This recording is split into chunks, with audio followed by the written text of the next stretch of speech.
She wore the uniform, showed her ID, and followed every rule. So why did two officers still slam her in cuffs? The answer cost them everything. There wasn't anything unusual about the stretch of road outside Gahanna, Ohio. It was early, just after 7:30 a.m., and the chill in the air hadn't quite burned off. Sergeant Tamika Drury had driven that road 100 times before. She knew every bend, every pothole, every crooked road sign leading out of her neighborhood and toward the highway. Her 2014 dark green Toyota RAV4 was running low on gas. She hadn't eaten yet, so she figured she'd grab something small at the station before continuing on to the reserve base in Whitehall drill weekend. She didn't love it, didn't hate it either. It was part of her life, her rhythm. She pulled into the Sinclair station on Morse Road, tucked just behind a strip of shuttered businesses and a Dollar General. Not exactly the nicest part of town, but far from the worst. Tamika was in uniform fatigues, pressed boots, tied tight. She wore her name patch and rank proudly across her chest. Her duffel bag sat upright in the back seat, packed the night before with her field gear. She glanced at it as she stepped out, feeling that same tug of discipline she'd carried for the past 12 years. Army Reserve wasn't her whole life, but it kept her grounded. As she slid her card into the pump and selected regular unleaded, her phone buzzed. A message from her mom checking in. Tamika smiled, always before a drill.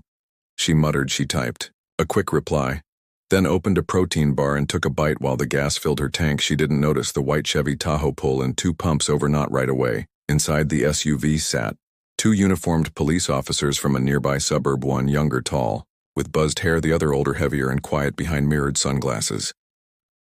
The younger one pointed toward Tamika, said something that made the older man shrug. Tamika was putting the nozzle back when the first voice called out, "Hey, excuse me, ma'am." She turned. "Yes, officer, you mind stepping away from the vehicle?" He blinked, confused. "Oh, is something wrong? Can you do it?" "No," he snapped. There was something in his tone, not just authority, but suspicion. It made her stomach tighten, but she stepped back, hands visible. The older officer got out and stood off to the side, saying nothing. The younger one approached directly. "You got ID on you?" "Of course," Tamika said, reaching slowly into her uniform pocket. "I'm headed to base. I'm Army Reserve." She held out her military ID with one hand and her driver's license with the other. The officer glanced at them, barely looking. "This uniform isn't a costume," she added quietly, not moving. "Who said it was?" he replied. "Got a call about someone loitering and acting suspicious. Just doing our job." Tamika didn't say anything. Her eyes moved to the older officer. He still hadn't spoken. "Just watched you. Sure this ID is legit?" The young one asked. "Excuse me, you heard me." She exhaled slowly. "You think I'm impersonating military?" He didn't answer. Instead, he took a step closer. "Turn around." Tamika blinked. "Are you detaining me?" He raised his voice. "Ma'am, I'm giving you a lawful command. Turn around, hands behind your back." She looked at the older officer again, hoping for reason, but he nodded once, not sympathetically, just to signal compliance. Her fists clenched before she turned. "This is a mistake," she said, "and it's going to cost you." Her hands were yanked back. Cuffs clicked tight, too tight. She winced, but didn't give him the satisfaction of a reaction. Someone across the lot yelled, "Hey, what's she even doing? That's a soldier."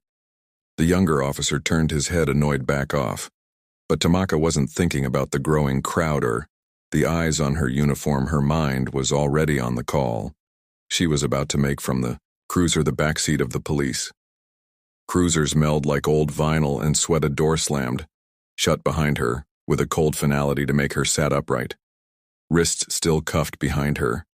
Her breathing was steady, but her jaw clenched. Her name tag was half twisted from the way they'd grabbed her. She stared out the window, watching as the younger officer swaggered around her vehicle like he'd just cracked a case.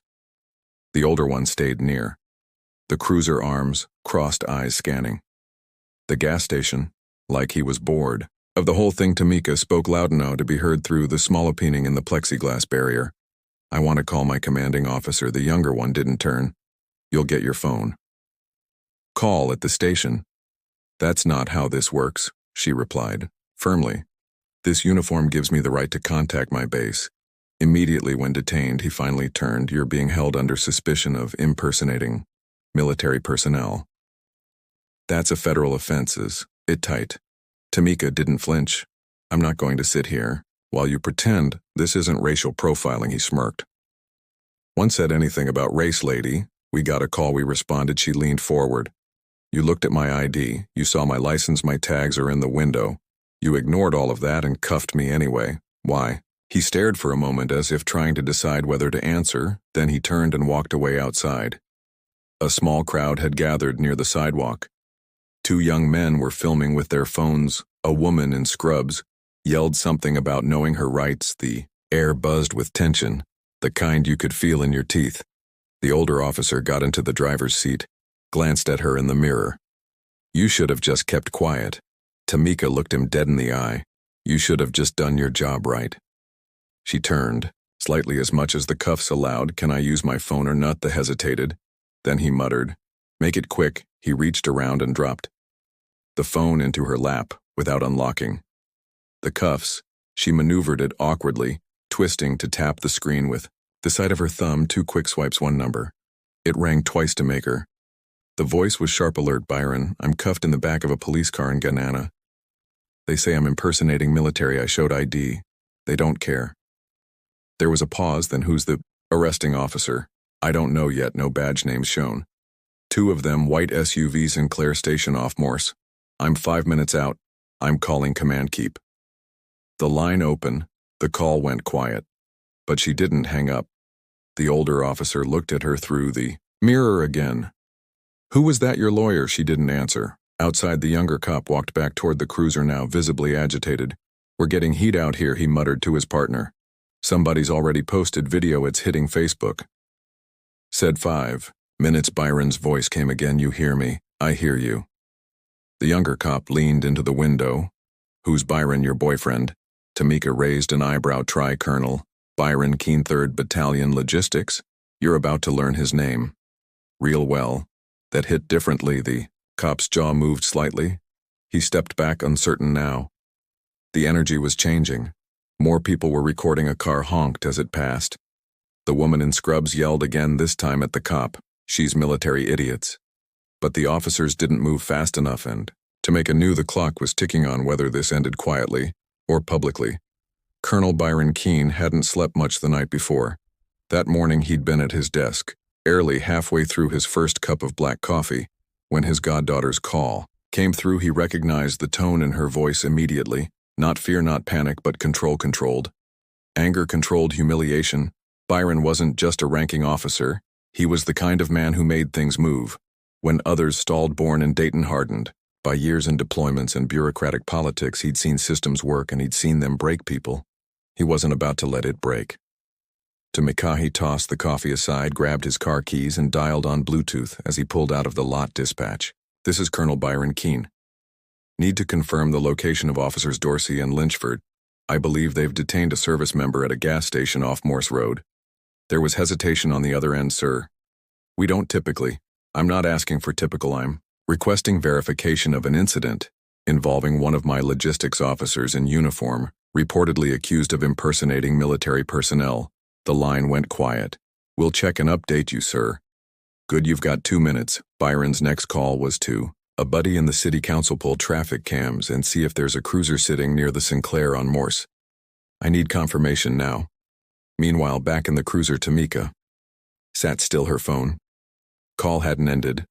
The line remained open. She wanted them to know someone was listening. You still with me? Byron asked again, his voice calm but firm. I'm here, she said. Crowds growing, people are filming. Stay where you are. Don't move, don't speak, let them bury themselves. Too late for that. She glanced up at the younger officer who was pacing. Now he pulled out his radio. Dispatch. We've got a situation escalating, civilian interference, requesting backup. Tamika laughed under her breath. Backup for what? One woman in cuffs. That comment didn't go unnoticed. The younger officer snapped, you need to watch your mouth, lady, or what, you'll press harder on the cuffs. The older officer interjected from the front. You're not helping yourself. I'm not here to help you feel better about what you've done. She shot back. Byron's voice came back. Strong, they're trying to cover themselves now. I've got 3 calls out, including to public affairs videos coming in. It's already moving. And it was at that very moment someone had posted a 90-second clip on Twitter. It showed Tamika being handcuffed, in uniform while trying to explain herself. Her calm voice contrasted sharply with the officer's tone.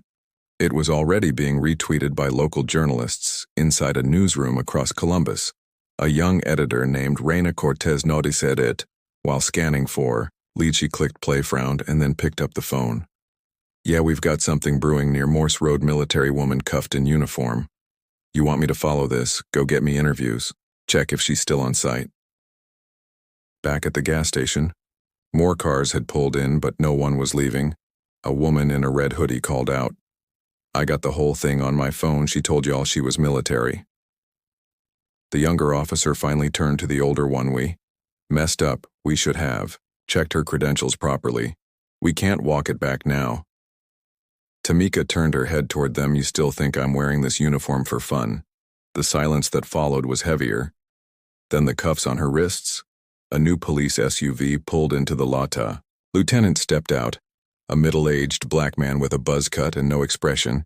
He didn't approach the crowd. He went straight to the cruiser. He tapped on the windows. "Urgent Drury." She looked up surprised.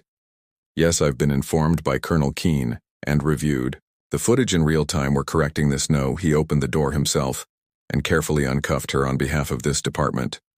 "I apologize." Tamika didn't say anything right away. She stood slowly, rubbed her wrists, and looked directly at the two officers who had cuffed her. "You're not sorry," she said flatly. "You're just caught." But the apology wasn't the end. It was the start of something much bigger. And Tamika knew it'd be the time. Colonel Keene arrived at the Sinclair station. The lieutenant had already cleared the scene. Tamika stood beside her RV, arms crossed, jaw tighter. Duffel bag was still in the back seat untouched. The pumps had long stopped running, but she hadn't moved. Byron stepped out of his car without a word. They made eye contact, and for a moment neither of them spoke. Then he gave a slight nod. Not approval, not relief, but acknowledgement. He'd held her ground. "You okay?" he asked quietly. She nodded. "Yeah, just mad good. Use it." Across the street, local reporter was setting up a mictreing to snag witnesses before they scattered. One of the bystanders, the woman in scrubs, was already giving a detailed account, phone in hand. "They handcuffed her in uniform," she said. Into the mic, didn't even ask questions. She had ID, she told them, and they still slammed her against her own car like she was lying. The video clip from earlier had hit over 60,000 views within 2 hours. By noon, it was at 180,000, and the comments weren't subtle. "How does this still happen?" They saw a black woman in uniform and still didn't believe her. "Fire them both." Byron was already 2 steps ahead. He had emailed the city's Office of Police Oversight, attaching both the civilian footage and the body cam video, acquired through back channels. He cited the base commander, the city attorney, and the local military liaison officer. The footage didn't lie. It showed Tamika calmly stating her name, providing credentials, asking if she was being detained. The younger officer barely glanced at her. Before turning her around. No warning, no confirmation, but worse, with a few seconds caught on the body cam. After she was cuffed, when the officers thought their audio was muted, the younger one had said, "You think she's one of those fake vets? They've been pulling that stuff all year." The older one chuckled. Real or not, she had an attitude. Let her cool off in the car. Byron stared at the screen as the footage played. Then he said out loud, "To no one, idiots." That afternoon, the police department held a quiet internal meeting. The 2 officers, Dorsey and Lynchford, were placed on administrative leave pending investigation. The PR rep wanted to release a statement immediately. The chief disagreed.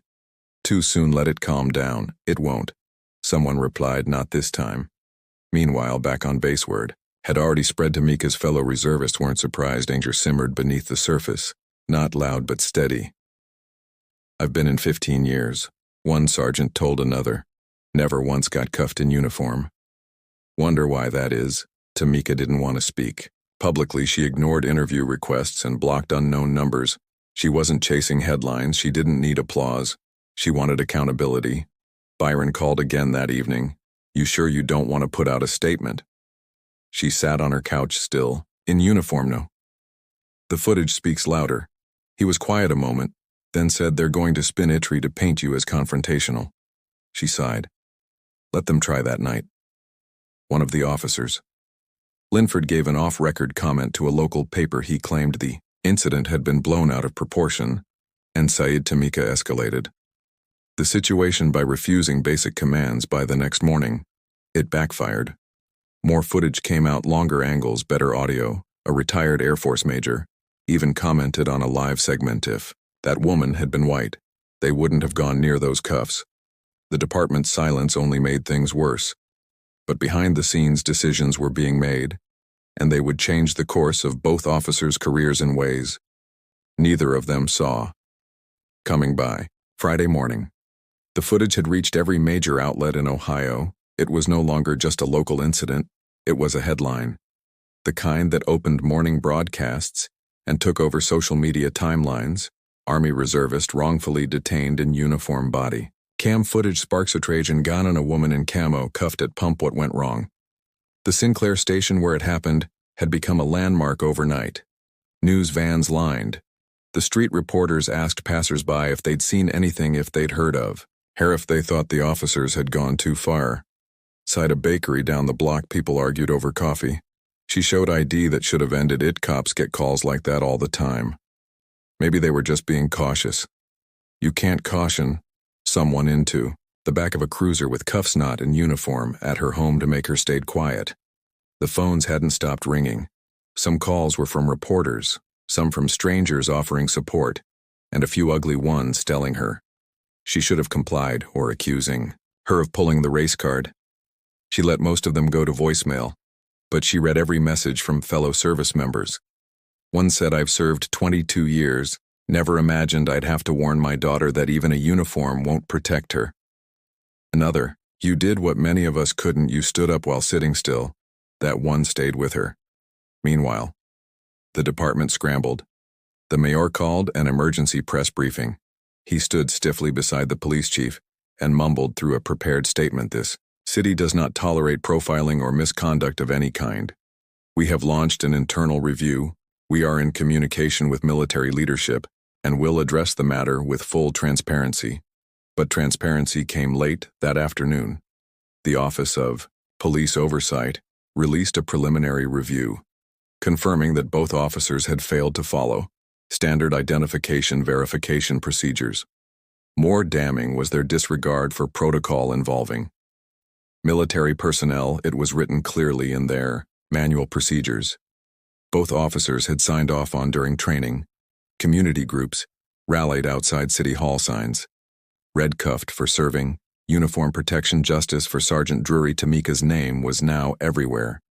Even though she hadn't spoken to a single reporter, she had become a symbol, not because she asked for it, but because people saw themselves in her. At a nearby high school, a teacher paused her government class and played the footage. "Watch this closely," she said, "then tell me what you see, not just what happened, but why it happened, and why it keeps happening back at the station." The chief was under pressure. "We need to act," his deputy said. "We've got every local outlet breathing down our necks, plus 2 national networks looking to pick it up. Do we fire them now or after the review? Fire them yesterday." The deputy muttered. Inside a quiet meeting room, officers Dorsey and Linford were brought in separately.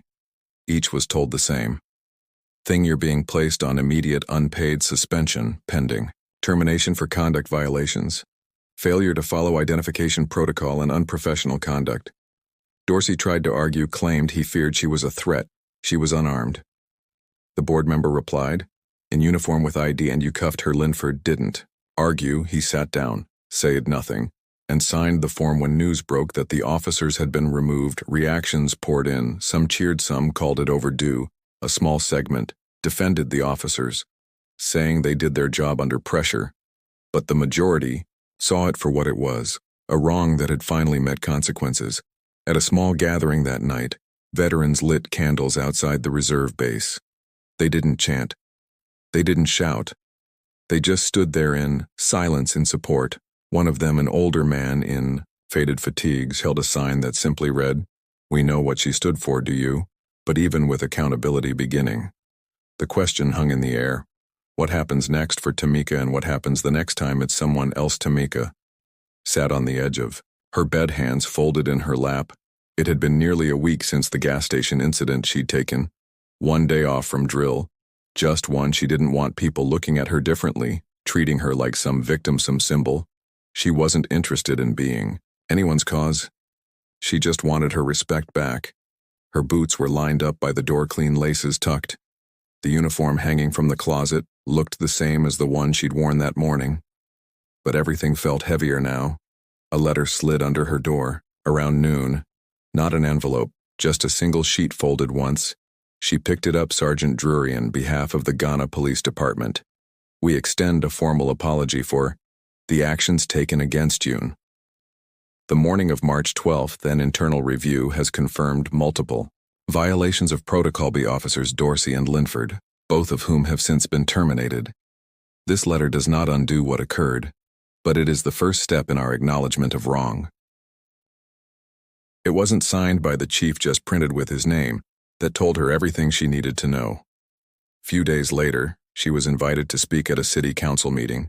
They wanted a statement, just a few words. She declined politely. She didn't owe them anything. Instead, she drove to the VFW in Reynoldsburg. Few older vets had asked her to stop by. Nothing formal, just talk inside. A group of men and women, black, white, Latino, sat quietly at folding tables, drinking black coffee and listening. Tamika kept her voice steady. I didn't want this. I just wanted gas and a protein bar, but I couldn't ignore it either, not because I was angry, but because I know there are kids watching, and I can't let them think silence is the answer. Someone clapped slowly, then more joined in, but she held up her hand. I don't want applause, I want change. Back at City Hall, change came quietly. The department issued new guidelines for handling service members, including mandatory ID verification steps and required retraining on racial bias. A new liaison position was created between the department and the nearest reserve bases. Small steps, but they happened. One of the younger officers at the precinct, Officer Reeves, sent her a message through the liaison. I wasn't on shift that day, but I've watched the video 10 times. I'm sorry for how they treated you. I'm going to do better. Tamika read it twice before forwarding it to Byron. He replied with one word, progress, but progress didn't erase everything. At her local grocery store, a woman whispered to her husband in the next aisle, "That's the soldier who was on the news." Some looked at her like a hero, others with judgment, like she'd stirred the pot too hard. She didn't react, just kept walking. One Saturday morning, she ran into the woman in scrubs from the gas station. The woman introduced herself as Patrice. I just want you to know, Patrice said you weren't alone that day. I saw, and I got your back. Tamika smiled for the first time in days. Thanks, that matters. Byron visited the following week. They sat on the porch eating barbecue and watching the sun dip behind the trees. You did good, he said, biting into a ribeye. Didn't do anything special. She replied, exactly. He nodded. That's what makes it powerful. She looked out at the street, quiet and still, and finally let herself breathe. But even with justice served, the weight of it all hadn't lifted completely, because Tamika knew this wasn't about her alone. It never had been. It didn't end with the apology or the firing or the headlines. Those things came and went, but the conversation stayed in quiet circles, in family kitchens, in training rooms where officers sat through new videos and listened to new instructors telling them what they should have known all along. For Tamika, life picked back up. Drill, weekends, work, errands. The usual, but something had shifted. People treated her differently, some with a little more caution, others with open admiration, a few with thinly disguised resentments. He didn't spend time sorting them out. What mattered most came in the form of a single envelope that arrived 2 weeks later. No return address. Inside was a letter from a young woman named Darla Reynolds, a 19-year-old who had just enlisted in the Army Reserve and had seen the video online. I didn't think I could do this, Darla wrote. I've always worried about how I'd be seen, if people would question me, if they'd think I didn't belong. But I saw you calm, proud, strong, and I knew I could do it. To thank you for wearing that uniform and not backing down. Tamika held the letter for a long time. She'd never set out to inspire anyone. She just didn't want to be humiliated without reason. But maybe that's what real strength looks like. Not a big speech or a protest, but standing firm when someone's trying to erase you with a single gesture. Her story wasn't one of violence or shouting matches. It was about silence being broken in the right moment by the right voice. That one phone call, calm, precise, and made under pressure, had changed everything. Colonel Keene always blunt summed it up best when they met again for lunch. You didn't panic, you didn't yell, you let them expose themselves. That's why they lost. To make a nodded yeah, but they'll try it with someone else somewhere. Else probably, he said, setting down his fork. But the difference now is people are watching. He was right. The gas station had new cameras. The police department now required extra training before officers could return to active patrol. Community liaisons were meeting monthly with local military reps to talk through issues before they became news stories. And to make her, she stayed quiet publicly, but never silent privately. She wrote letters to other service members who reached out. She spoke at small veteran events. She answered every message from young recruits, asking how to carry themselves under pressure, but she also made time for herself. She got back to running. She went on road trips again. She visited her godmother in Cincinnati and cooked gumbo for a group of kids who'd never tasted it before. Because surviving a moment like that doesn't mean you live in it forever. You heal, you grow, you move forward, and sometimes you hold the system accountable, not by raising your voice, but by refusing to be dismissed. For every person who said, "That's just how things are," to make a story, quietly replied, "They don't have to, but not if you know who to call, not if you stand your ground, not if you remember who you are with or without the uniform." If this story moved you, if it reminded you of the importance of being seen, respected, and heard, don't keep it to yourself. Share it, speak about it, and most importantly, subscribe for more stories that matter. Stories that remind us what quiet courage really looks like.